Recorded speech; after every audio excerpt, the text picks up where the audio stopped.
This revision video will cover the US electoral process and direct democracy.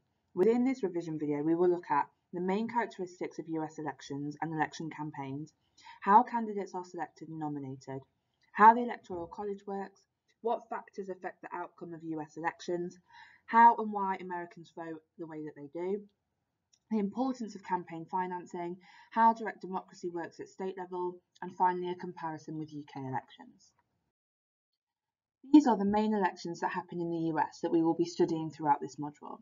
There are presidential elections, which indirectly, using the Electoral College process, select the occupant of the White House every 4 years. There are congressional elections, which directly elect members of both chambers of Congress.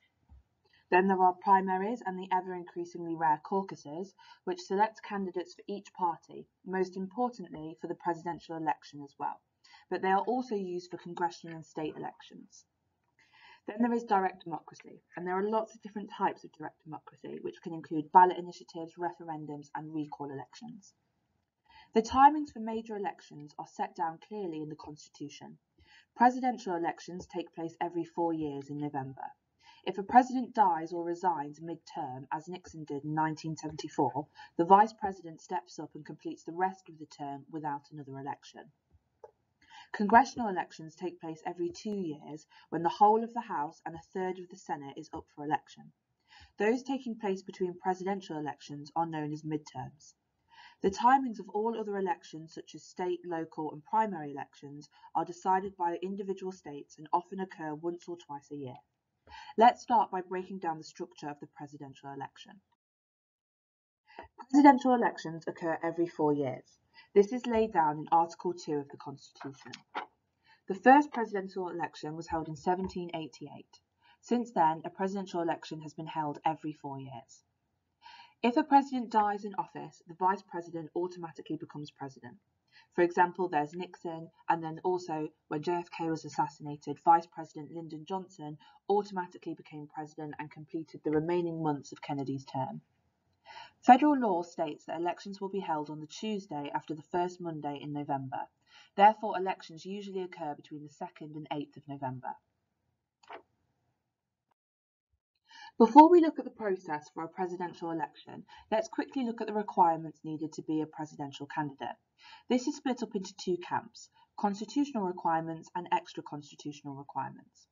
The constitutional requirements are that one must be a natural-born American citizen. One must also be at least 35 years old, and there has to have been a residency qualification of 14 years. The extra constitutional requirements are other factors that are also important for someone who would like to become president. There are 7 extra constitutional requirements altogether.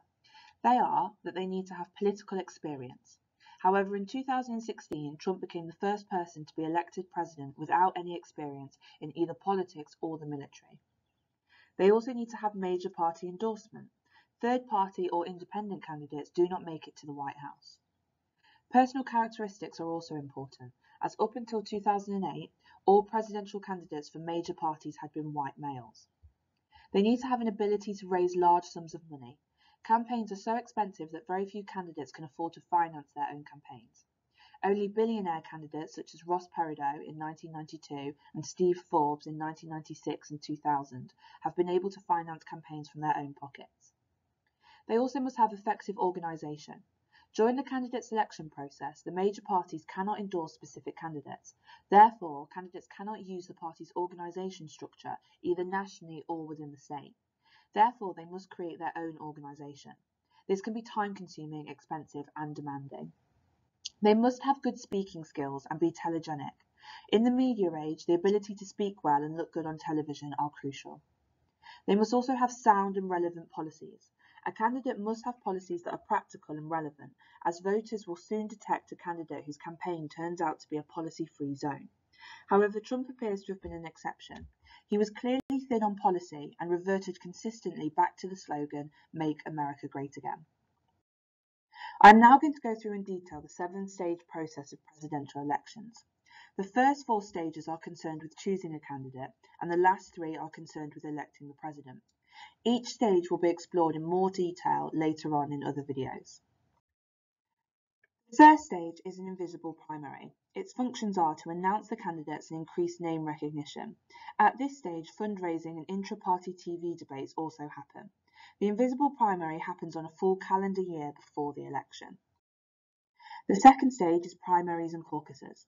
The function of these is to show popular support for candidates and choose delegates that attend national party conventions.